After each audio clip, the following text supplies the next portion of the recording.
साथियों, जय भीम, जय भारत, जय संविधान। मैं बहुजन दस्तक एंड कॉन्स्टिट्यूशन चैनल से गौतम रत्ना और आप देख सकते हैं। और आज के हमारे जो गेस्ट हैं चर्चा के लिए बहुजनों और वंचितों और देश के मुद्दों पर, वो हैं डॉक्टर जे.के. गौतम साहब।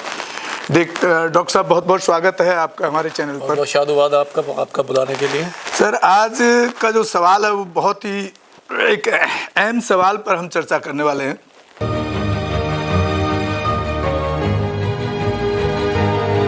आज जब मैं सुबह उठा तो मैंने एक अखबार जब पढ़ता हूँ डेली और न्यूज़ देखता हूँ, तो उसमें एक खबर थी कि 47 साल बाद यूपी के संभल में कोई ज़मीन किसी ने कब्जाई हुई थी, उसको वापस दिलाया गया। और जब मैं सैटेलाइट चैनल देख रहा हूँ, जिनको नेशनल चैनल कहा जाता है, जो गोदी मीडिया जिसको कहा जाता है, वहाँ पर उस न्यूज़ को इस तरह से परोसा जा रहा है कि इस देश के अंदर अब सनातन राज आ गया है, क्योंकि वो ज़मीन मुसलमानों के कब्जों में थी।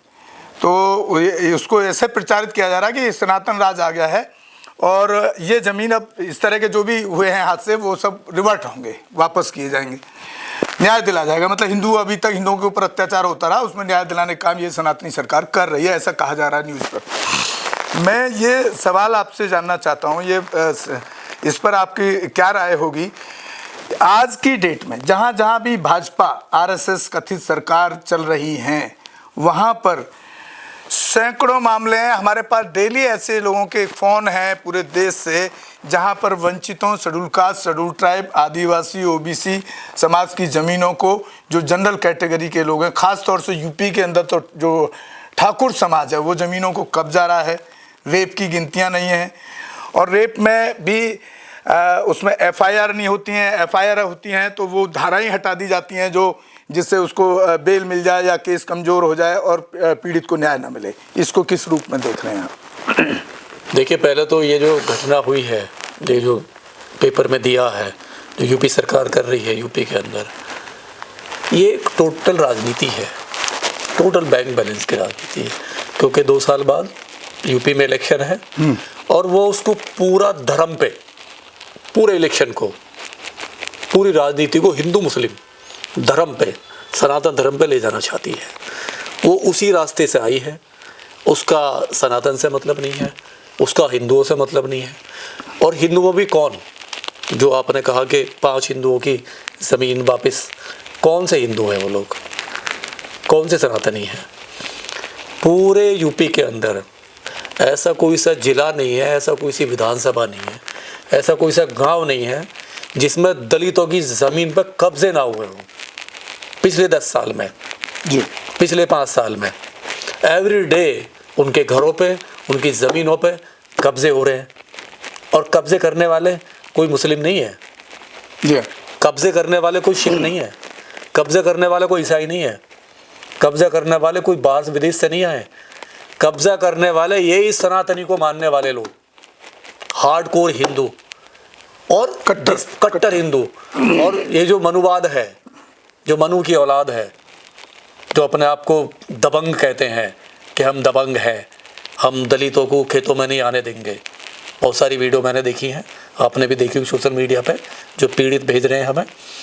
तो ये जो ठाकुर है, जिस पर ठप्पा लग चुका है दबंगाई का, गरीबों को सताने का, दलितों को सताने का, बहन बेटियों को रेप करने का, बारातों को रोकने का, ये एक सिंबल बन गया इन पे। अगर हिम्मत है योगी में या मोदी में या सनातनी जो भी मानने वाले लोग हैं, तो भारतवर्ष में जितनी भी ज़मीनें हैं, जो ग्राम समाज की ज़मीनें हैं, जो पट्टे दिए गए हैं SC ST को, उनको निकलवा दें, उनको वापस दिलाएं, उनको वापस दिलाएं। 40 साल लगे हैं अभी गुजरात के अंदर, बड़गांव में, जो जिग्नेश मेवानी ने 40 साल के बाद में 300-250 परिवारों को जो ज़मीन के पट्टे वापस कराए, इन पर कब्जा कर रखा था। तो पूरे यूपी में भी ऐसे ही? और ये तो एक गुजरात का है, तो पूरी यूपी में है। इसको ऐसे प्रमोट क्यों किया जा रहा है? ये एक गांव की एक घटना को ये केवल इसलिए क्योंकि वहां कब्जे करने वाले मुस्लिम थे, केवल मुस्लिम थे। मुस्लिमों ने संभल में दंगा हुआ। अभी जो फाइल, जो एक वो दंगे की जो रिपोर्ट वापस, ये फाइल जो खोल रही है यूपी गवर्नमेंट, क्यों याद आई है अब उसको? 10 साल पहले क्यों नहीं याद आई? 5 साल पहले क्यों नहीं आई योगी साहब को? अभी 1 साल बाद इलेक्शन है यूपी के अंदर। जब इलेक्शन है तो इलेक्शन में वो फाइल याद आ रही है दंगे की, उससे पहले तो याद नहीं आई ना। केवल राजनीति है, केवल राजनीति है। पूरे भारत में जितनी भी SC ST की ज़मीनें हैं, हमारे जो आदिवासी जोल भाई हैं उनकी ज़मीनें हैं, उन पे इसी सरकार ने, मैं फिर कह रहा हूँ सरकार चाहे कांग्रेस की भी हो चाहे BJP की हो, इन दोनों की सरकारों में उनकी ज़मीनों पर कब्जे हो रहे हैं और उनकी ज़मीनों पर कब्जे करके वहाँ के उद्योगपति को दिया जा रहा है, क्योंकि वो उनकी ज़मीन खनिज, वहाँ पे खनिज, वहाँ कोयले खाने हैं, वहाँ पर लोहे की जस्ता तांबे की खाने हैं। उस खाने की वजह से ये अडानी अंबानी को बल्क में दे दिए गए पहाड़ के पहाड़।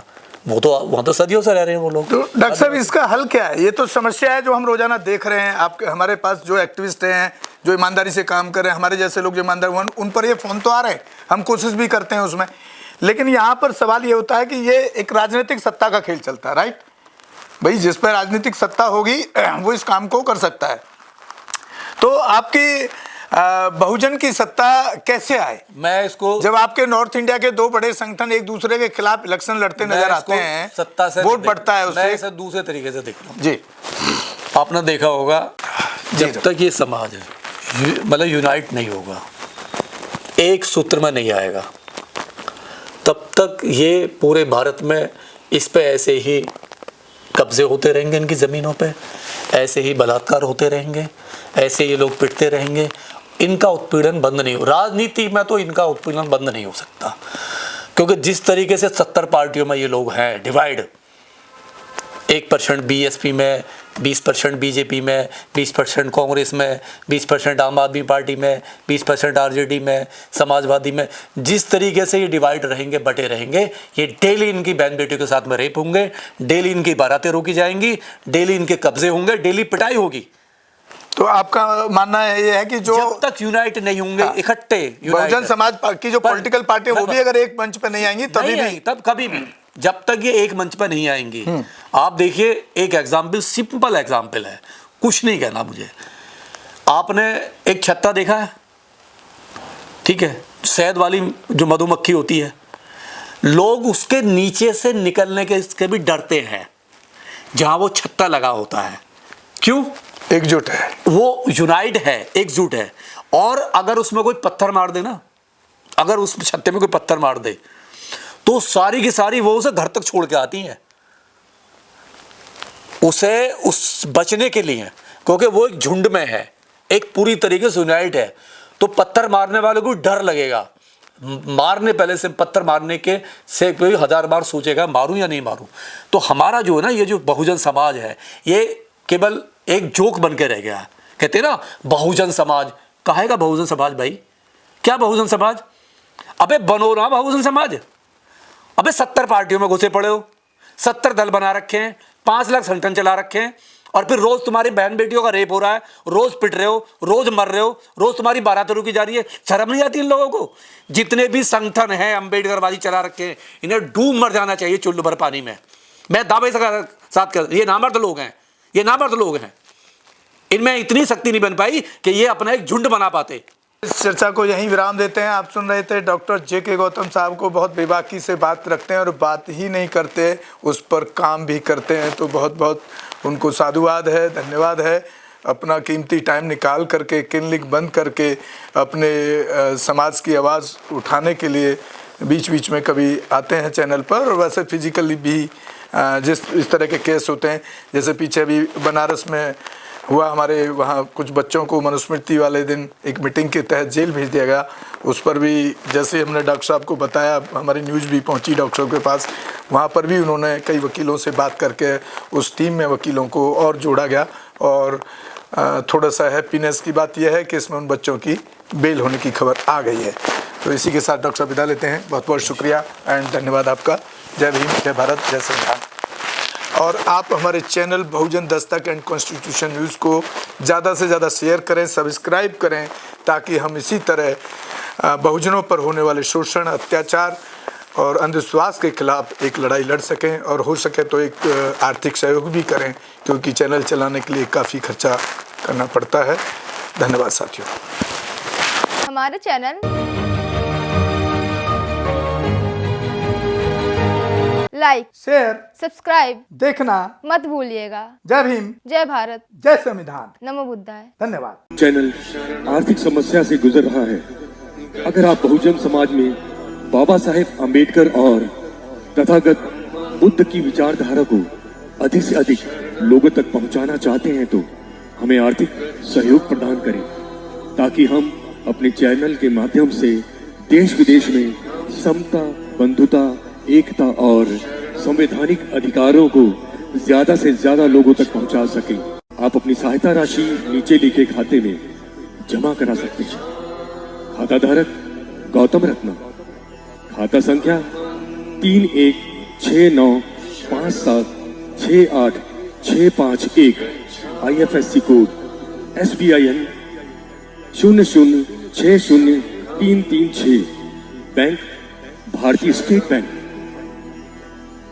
आप हमारे बैंक खाते का विवरण स्क्रीन पर भी देख सकते हैं। जय भीम, जय भीम।